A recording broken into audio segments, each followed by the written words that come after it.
Damos comienzo a un nuevo programa, Servidores de Dios. Quien te habla es Manuel Cornejo. Estaré compartiendo la palabra de Dios y lo haré de una manera expositiva, versículo a versículo. Y en esta ocasión será en el Evangelio de Juan, capítulo 11 y versículo 53, donde dice: Así que, desde aquel día acordaron matarle. El acuerdo del Sanedrín fue condenar a muerte a Jesús. No le habían juzgado, tampoco le habían oído al reo, como la ley establecía. Por tanto, los jueces, que debían ser totalmente imparciales, sobre todo en un caso de pena capital, se convierten ahora en fiscales que acusan y como jueces también dictan sentencia. El quebrantamiento no solo de la justicia sino de la ética es totalmente evidente. Por otro lado, la construcción gramatical es interesante, ya que literalmente está diciendo que le matasen. Y una cláusula del propósito con y en el primer aoristo del indicativo en voz media del verbo que expresa la idea de una determinación para matar a Jesús. De ahí que deba traducirse como decidieron matarle. No iban a ser ellos literalmente quienes lo ejecutasen, pero iban a actuar para que le matasen. Téngase en cuenta que eso no era algo nuevo, sino que era una determinación de tiempo atrás, como así indica Juan capítulo 5 versículo 18, capítulo 7 versículo 19 y capítulo 8 versículo 44. Es, por tanto, una decisión que une a los distintos grupos de enemigos de Jesús que ya habían decidido por separado matarle, pero que ahora, sin embargo, actúan conjuntamente para llevarlo a cabo. Aquello que habían deseado por tanto tiempo, pero que tal vez no lograban una razón que le permitiese ejecutarlo con apariencia de legalidad, ha quedado resuelto, porque no solo es justificable, sino también, por otro lado, necesario. Continúa ahora con el versículo 54, donde dice: Por tanto Jesús ya no andaba abiertamente entre los judíos, sino que se alejó de allí, a la región contigua al desierto, a una ciudad llamada Efraín, y se quedó allí con sus discípulos. La situación era realmente comprometida, ya que Jesús no podía andar abiertamente entre los judíos a causa precisamente del complot que habían determinado para quitarle la vida. Y él, Jesús, sabía que no podía ocurrir nada mientras no llegase el tiempo para dar su vida, pero mientras eso no ocurría, decidió no andar como hacía antes entre la gente, y mucho menos en Jerusalén. De manera que, dejando la ciudad, se alejó a una región poco poblada y a una ciudad llamada Efraín. La localización es difícil de determinar, pero por otro lado, el historiador Josefo hace mención a un lugar con este nombre que estaba cerca de Betel, en la región montañosa, del que también aparece en relación con Betel en los relatos históricos, como por ejemplo en el segundo libro de Crónicas, capítulo 13 y versículo 19. En este lugar estaría por lo menos alejado de lo que el Sanedrín intentaba hacer con él. Y Juan dice que se quedó allí con sus discípulos. Sin duda, era un tiempo de intimidad y también de enseñanza, ya que el Señor no va a manifestarse ya a las multitudes como lo hacía antes, salvo a la entrada en Jerusalén. Pero el Evangelio va ofreciendo una relación más directa y personal con los discípulos, enseñándoles verdaderas verdades que tenían que aprender y dándoles las lecciones que estarían siempre presentes en sus mentes. Continúa ahora con el versículo 55, donde dice: Y estaba cerca la Pascua de los judíos, y muchos subieron de aquella región a Jerusalén, antes de la Pascua para purificarse.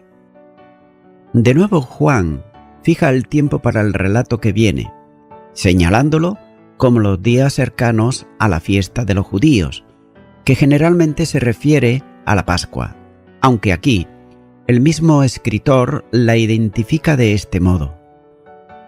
Esta sería la última fiesta a que acudiría Jesús, y en ese tiempo se cumpliría el tiempo que Dios había determinado, y el Señor daría su vida en la cruz. En ese tiempo, mucha gente de toda la nación acudía a Jerusalén para la celebración anual. También ocurrió lo mismo con los que habitaban en la región donde estaba la población de Efraín, lugar a donde Jesús se había retirado con sus discípulos. Y Juan traslada nuevamente el escenario del relato a la ciudad de Jerusalén. Pero sin embargo, no se detalla el camino que siguió junto con sus discípulos, como hacen los sinópticos a los que hay que acudir para seguir el camino de Jesús. Según esos relatos, subió desde donde estaba hacia Galilea, a través de Samaria, para unirse allí a los miles que seguían el camino cruzando hacia Perea y descendiendo por la ribera oriental de Jordán del río Jordán hasta Jericó, para seguir luego la ruta montañosa hacia Jerusalén, pasando por Betania, población limítrofe con la ciudad.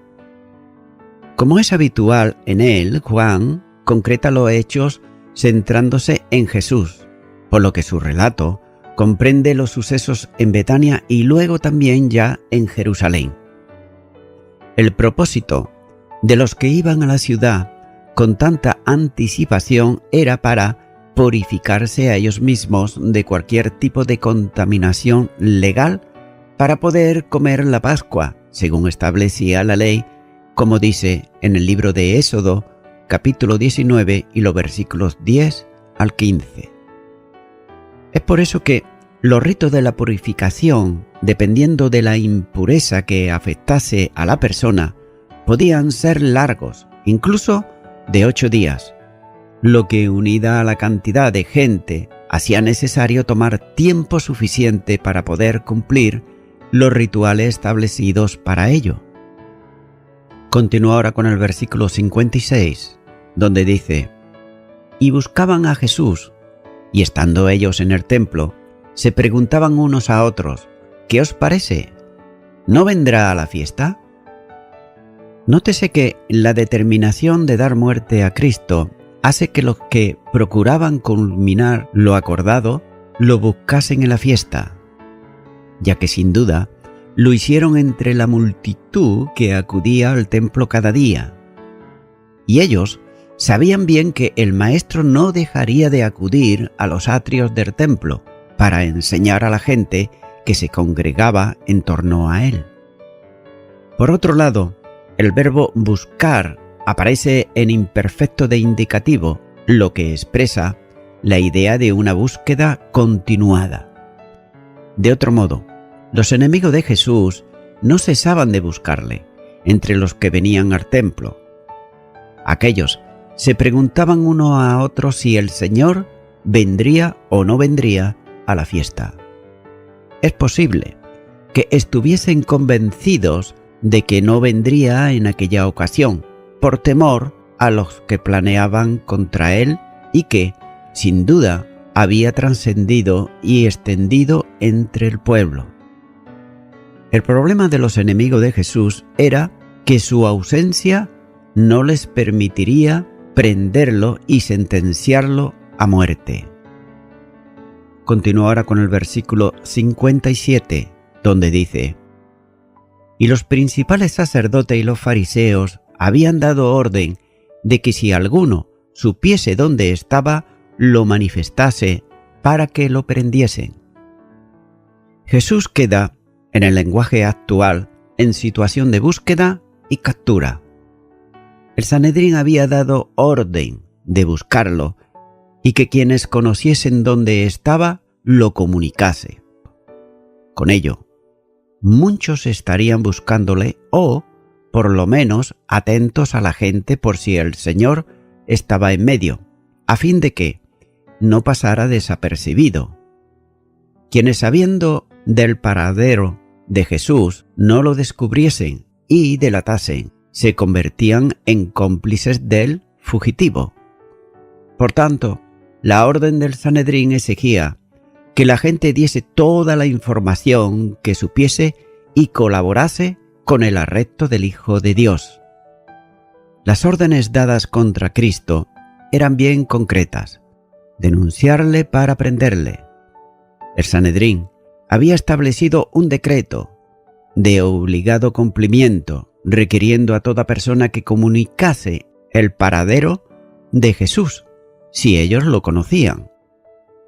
De manera que se trata de ejecutar lo que habían resuelto contra él, es decir, llevarlo a cabo su impío y perverso y malvado propósito.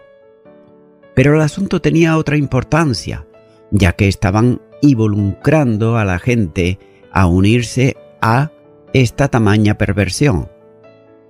No se trataba de buscar a un criminal, sino al justo de los justos. No era buscar la muerte de un peligroso salteador, sino buscar la de un inocente que pasó haciendo bienes.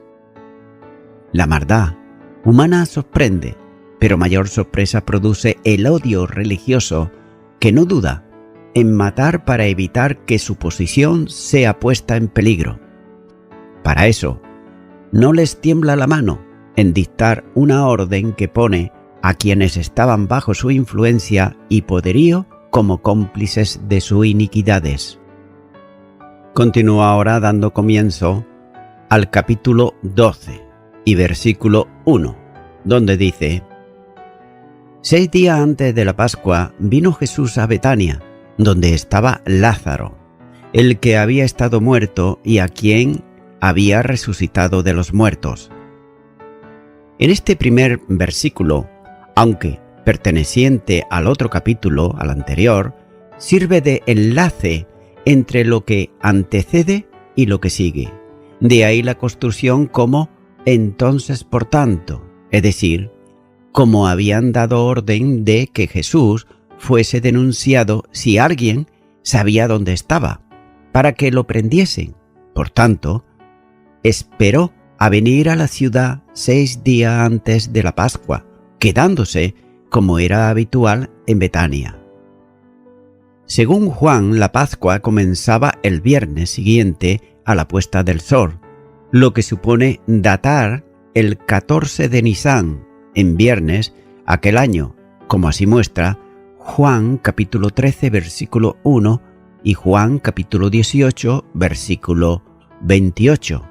Por tanto, restardándole los 6 días, el relato tiene que datarse en el sábado anterior.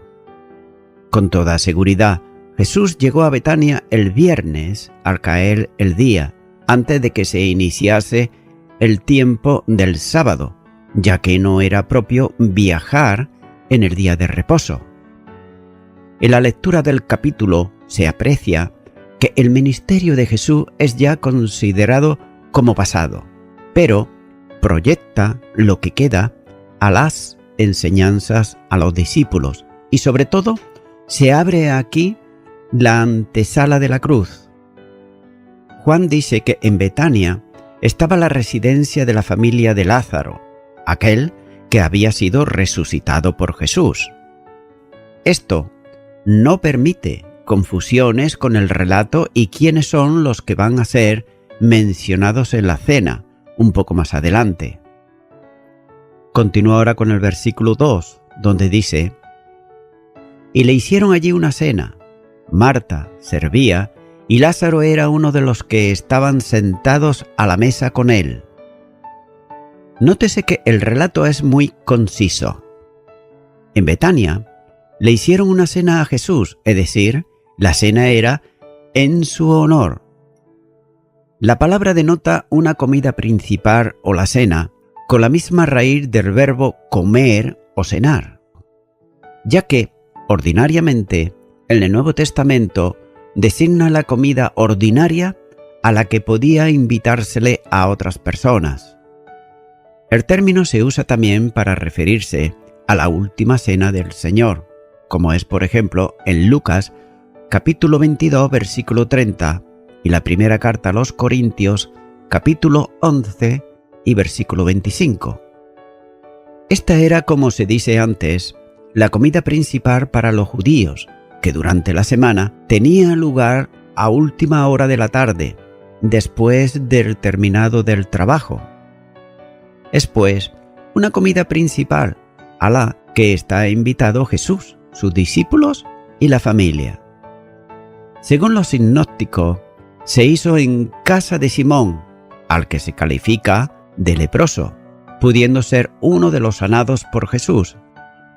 Ahora bien, ¿era este el anfitrión o simplemente se usó la casa de él para la cena? Caben estas y otras muchas especulaciones, tales como que la casa de la familia se conocía como la casa del leproso. Incluso algunos consideran que el padre de aquella familia había sido Simón el leproso. Pero cualquier deseo de sustentar una u otra interpretación es mera hipótesis, sin ninguna base bíblica. He de suponer que todos los asistentes, salvo las dos mujeres de la casa, hermanas, también con Lázaro, fuesen hombres, ya que no era apropiado en el contexto social de aquel entonces que las mujeres se reclinasen con los hombres a la mesa para una comida. Por lo menos, se habrían sentado a la mesa, reclinados en los divanes propios de aquel tiempo, 15 personas: Jesús, los discípulos, Lázaro y Simón, este último, según el relato de los sinópticos. Pero sin embargo, Juan ignora la figura de Simón para centrar la atención en lo que podían haber sido los anfitriones, que eran Lázaro, María y Marta, sin importar que fuese ésta la que servía. Es sorprendente que una y otra vez los liberales buscan ávidamente las fuentes del Evangelio según Juan, insistiendo aquí en que la del relato procedía del Evangelio según Lucas o de las mismas fuentes que utilizó él, olvidándose en todo caso que la narración la está haciendo un testigo presencial de aquel acontecimiento. Y Juan dice que Marta servía. Aunque es muy probable que hubiese sirvientes en la casa, aquella mujer, sabiendo que Jesús estaba sentado con los comensales, determinó servir ella, como expresión de gratitud al Señor que había resucitado a su hermano. Jesús había reprendido a Marta en otra ocasión y lo había hecho por mucho servicio, pero en esta ocasión continuaba con la misma entrega de servir a los demás y especialmente al Señor. Nótese que, al usar el imperfecto del verbo servir, indica que servía continuamente. El servicio comenzó al principio de la cena y siguió durante todo el tiempo que duró. La información sobre Lázaro es muy breve y no se mencionará ya más hasta la referencia a la reacción de los judíos que querían darle muerte junto con Jesús, como veremos en el versículo 10. Los amigos de Jesús no atendían las instrucciones de los líderes religiosos que habían ordenado que quien supiera dónde estaba lo denunciara para que lo prendiesen. El amigo honra al amigo, dándole una cena en su honor. Continúa ahora con el versículo 3, donde dice: Entonces María tomó una libra de perfume de nardo puro, de mucho precio, y ungió los pies de Jesús, y lo enjuagó con sus cabellos, y la casa se llenó de olor de perfume. María guardaba como un verdadero tesoro un frasco que contenía un perfume de gran valor. No dice Juan nada del recipiente en que estaba ese perfume, por lo que debe acudirse, en este caso, al Evangelio de Marcos, para saber que se trataba de un frasco de alabastro, como así indica Marcos capítulo 14 y versículo 3. Generalmente esos recipientes eran redondos y sin asas. Téngase en cuenta que el alabastro es un mineral bastante blando, de modo que se podía vaciar para adecuarlo a ser un envase para portar aceite perfumado. Una vez lleno, se cerraba la tapa, cerrándola con algún producto que la unía firmemente al cuerpo, de modo que resultaba muy difícil de abrir. En el interior, este frasco de alabastro guardaba una porción de perfume de nardo puro.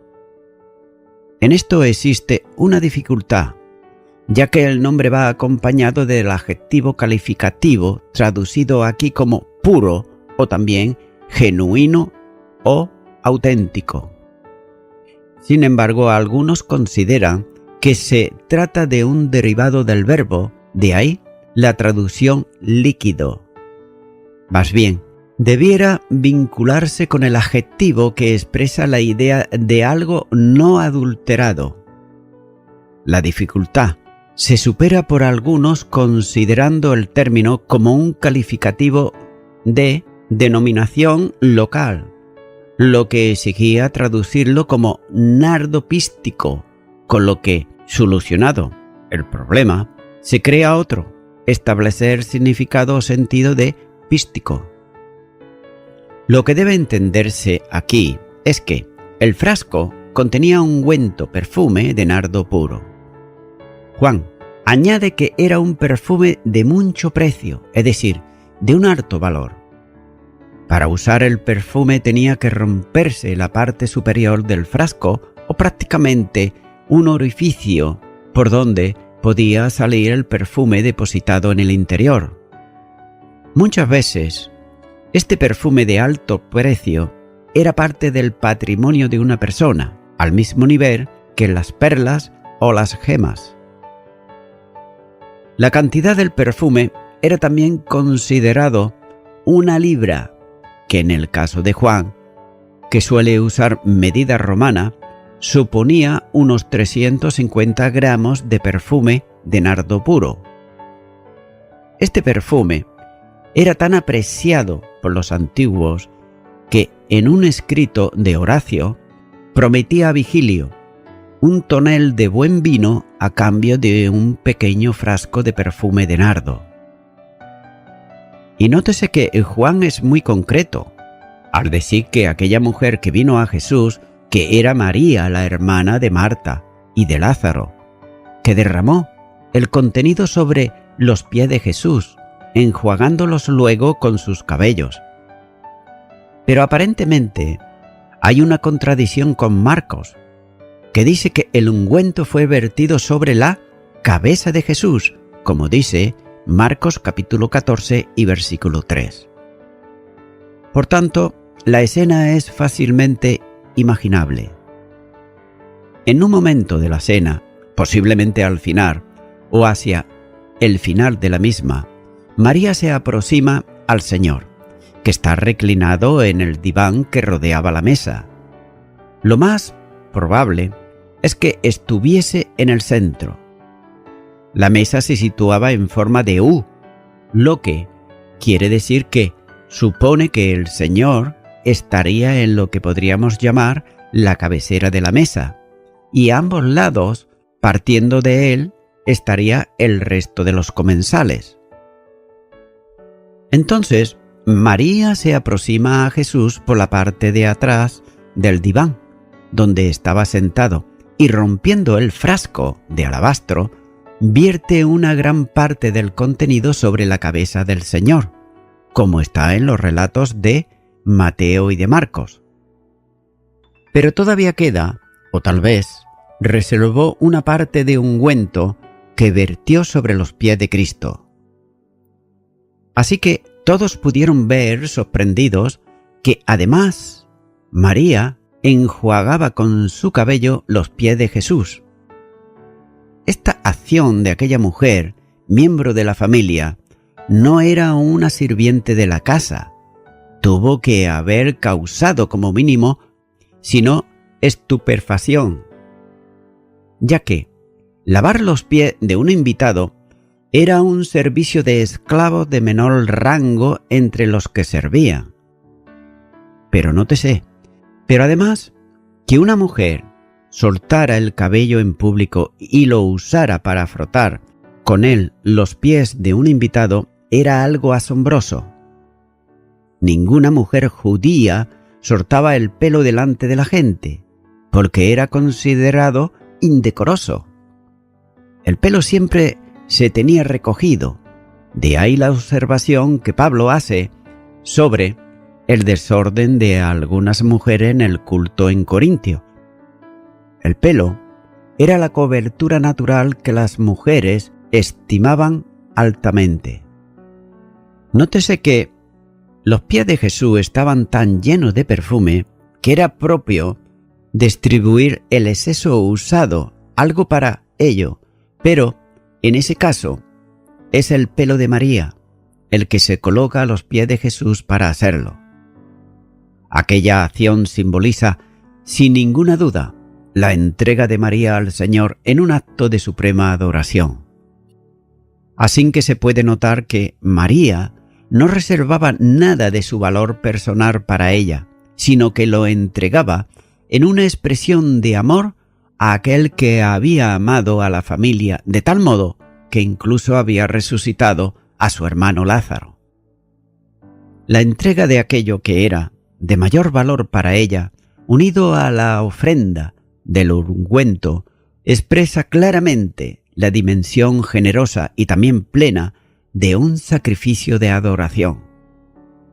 Por tanto, aquello no podía ocultarse. Así que la casa se había llenado de olor del ungüento.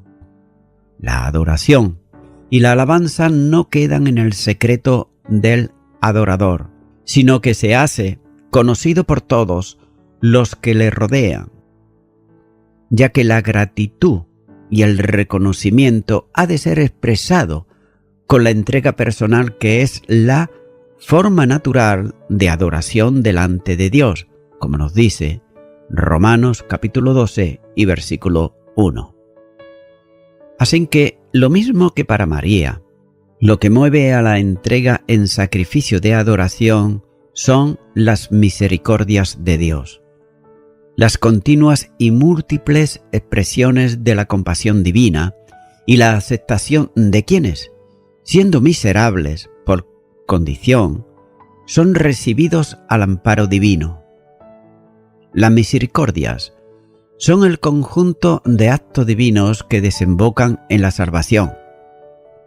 Si miramos a Cristo y descubrimos que, el cual fue entregado por nuestras transgresiones y resucitado para nuestra justificación, como dice Romanos capítulo 4 y versículo 25, nótese que esta maravillosa acción divina tiene necesariamente que movernos a una correspondencia de amor hacia Él.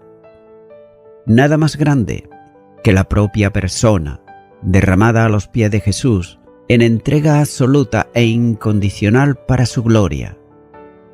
Pero lamentablemente, la adoración se ha convertido para muchos en una actividad cuando realmente es una actitud.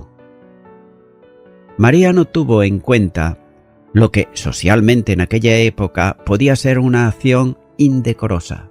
¿Qué pensarán todos los presentes de lo que le pareciera? Ella entregaba todo cuanto era, poniéndolo a los pies de su amado benefactor. había llegado a la plena comprensión realmente de quién era Jesús, no solo el invitado, sino especialmente Emmanuel, Dios con nosotros. Su tesoro, más preciado en cuanto a valores terrenales, se derramó en un acto de adoración. Nótese que no podía ya recogerse, no podía volver a almacenarse como una parte importante de su patrimonio. Nada era de ella, porque ella pertenecía a Jesús, manifestándolo delante de todos, anodadamente ante los hombres, para secar los pies de Jesús con sus cabellos en una acción que superaba todo trabajo de esclavo. Ténganse en cuenta que adoración es entrega sin reservas. El Señor no entiende de formas ni de maneras, sino de aptitudes. El culto de la entrega es el que Dios busca y acepta, como así muestra Juan capítulo 4 y versículo 24. Además, es la respuesta del amor al amor infinito de Cristo, cuando dice en 2 de Corintios 5 versículos 14 y 15. Porque el amor de Cristo nos constriñe, pensando esto, que si uno murió por todos, luego todos murieron, y por todos murió, para los que viven, ya no vivan para sí, sino para aquel que murió y resucitó por ellos. Y voy concluyendo ya con esto. Es fácil decir que el costoso regalo de María a Jesús tiene simplemente una aplicación temporal. Jesús está camino de la cruz y este regalo le preparará para ella. Es un espléndido y perfumado recordatorio de la devoción de una discípula que Jesús puede llevar consigo mientras la guarnición romana, por otro lado, en Jerusalén, le tortura y le atormenta. Amigo y amiga oyente, María, al igual que Marta y Lázaro, sus hermanos, entendieron quién era verdaderamente Jesús, el Hijo de Dios, el enviado al mundo para predicar el año agradable del Señor. Estimado y estimada oyente, si tú ahora acabas de entender esto, pero sin embargo nunca le invitates a Jesucristo que viniese a tu vida, ahora puedes hacerlo. De manera que yo te animo en este momento a que tú ores conmigo una oración de fe para recibir a Cristo en tu corazón. Ora y repite ahí a donde estás. Señor Jesús, al igual que María manifestó su devoción hacia ti, yo quiero manifestarla ahora, de tal manera que te pido perdón por todos mis delitos y mis pecados. Me arrepiento de ellos y te recibo como mi único y suficiente Salvador. En el nombre de Jesús. Amigo y amiga oyente, si tú has hecho esta oración de corazón, te recomiendo que comiences a orar a Dios, en primer lugar, en el nombre del Señor Jesucristo. Orar a Dios no es rezar, sino que es hablar con una persona. También te recomiendo que leas la palabra de Dios y lo hagas a diario. Comienza, por ejemplo, con el Nuevo Testamento. Y también, por último, te recomiendo que para que puedas crecer espiritualmente, te congregues en una iglesia cristiano-evangélica, donde se predique, se enseñe y se practique la sana doctrina y la palabra de Dios. Congrégate ahí y con el tiempo podrás crecer espiritualmente y también servir al Señor Jesucristo. Que Dios te bendiga. Y a toda la audiencia, nuevamente ya me estoy despidiendo de todos ustedes y será hasta el próximo programa. Que Dios os bendiga a todos.